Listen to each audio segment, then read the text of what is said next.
working with John because he gets it from a social perspective and also from a commercial perspective as well. And it's very important when you're talking about social enterprise to understand the two sides of social enterprise and how they blend together. John, I'm really delighted that you've asked me to speak today. Thank you for that. And it's great to see people here today supporting what it is that YNGHYD is trying to create and also to maintain long-term. And that's what we're interested in, that long-term sustainability of organisations that help and support our people. My chairman's here today, and I had to text Martin because I'd forgotten and lost my notes, and John told me how to pronounce the organisation's name, YNGHYD. So I hope I'm pronouncing it correctly. It's obvious I'm not Welsh. Very Cambridgeshire accent, and I do struggle with my Welsh, but I do have a great band of people around me that help me to support that. But I did look at my understanding of YNGHYD means together, and I looked at that in the Oxford Dictionary, and it talks about with or in proximity to another person or people. It talks about combination, collectively, companionship, close association. And having talked with John endlessly about what it is that he's trying to achieve, I sort of feel it's a really appropriate name. It does mean something, and if we apply it in that way, I think a great deal can be achieved, especially in this creation of community hubs that John is going to be talking about. How he's going to bring third sector, people, different organisations, social enterprises together, and about the relaunch of a particular community responding, including an electronic. I won't go into the detail about that, because John I know is going to talk about that. But he's looking very broadly at how he's going to share all that knowledge, all those skills, and that information, and all that experience with other people in the community. In terms of social enterprise, Anita Roddick, and I think you all must know the Body Shop, famous for the Body Shop, she said of the Body Shop, it's about doing business with a human face. And to me, that sort of really rings home in terms of what social enterprise can do. So when we look at that social enterprise model, that balance between the commercial and the social, and also the environmental attainment that you're looking to achieve, it's about taking a business model, any business model that makes money basically, and applying those principles, applying those processes, but to achieve a social aim. So it's looking at challenges in society, issues that we experience, and they can be many.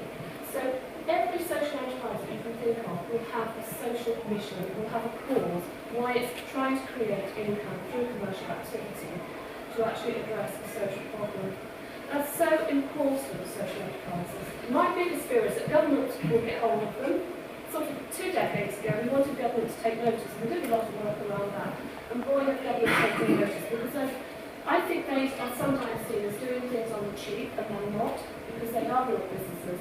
Now my big fear is that government will get hold of it, make it too prescriptive, make it too difficult to run, and actually they will turn into something different. So I think we need to be really clear and very strong about what it is that we're trying to achieve, John, and who is it for, and who is going to benefit in the long term, not just within the organisation, but in broader society as well.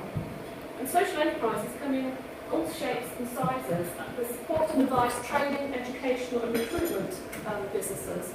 I mean, John, you're going to be touching on some of those elements of the work that you're going to be doing going ahead. Communications and technology. I mean, Nikki, you're going to be talking about that today. Recycling, retailing, manufacturing, wholesaling. All sorts of organisations, all sorts of businesses. But each one of those are doing it because they are looking to create something within society that supports society and to make social change. The social firm model of social enterprise is just one type of social enterprise, but it's an enterprise that is created and developed so that employment can be created for people that are considered to be furthest from the open labour market. So very pan-disability, we're talking of people that have a record of offending, maybe recovering from substance issues, and people that have experienced homelessness. All the people that will experience significant barriers to actually getting a job in the open labour market. So the social firm model is very much about a supportive work environment. It's about enabling the individual to attain to the best that they want to be, should they choose to do so, and also about progression. And you know, it's, as we do when we have training or learn something new, it's about the application of that new skill, that new experience. And within a work setting. Whatever they trade within, they all share certain principles and certain values. So they will all have a social cause, they will have something that they're championing, and sometimes it's just about saving the environment, or it is, like I say, with the social cause, about creating employment growth for people first in the labour market. They will also always share what it is that they do with surplus monies. It's one of the keys to what makes an enterprise a social enterprise. So it's not about reinvesting your surplus or your profits for a personal benefit, it's about for the benefit of the company or for the benefit of society in its broadest. On Wednesday of this week, I talked in Mid Wales to a group of commissioners, procurement officers from local authorities, and also to quite a large number of private sector companies that are building universities, housing developments, etc. All of those buy things. And one of the things that I was talking about is how you can use procurement to purchase to attain social benefit for societies and the communities in which those new developments are being created.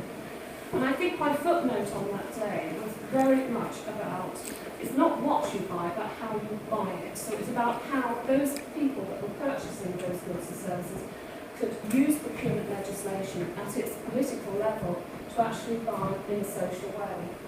And I think with social enterprise, but if you apply that principle to social enterprise, it's not what you do, but I think it's very much about how you do it. So it's about using those business principles and those practices. And I'm just going to reiterate as well, John, that one of the things that you talk about very much, and it runs, I think, core through everything that you've done, that I've worked with in the past with you, but also what you're trying to achieve with YNGHYD. Communication has always run really core through entities that you've done, and I think that's brought about a lot of change, and it's very hard, and it's helped people to progress.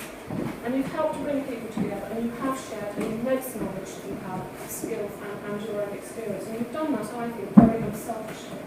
And if only you can hang on to that, I think is going to be very valuable to the organisation. And one thing as an organisation ourselves, we are a tiny team, we're a Pandora's organisation, but we are a very, very small team of 6. It's a mix of employed staff and freelance workers.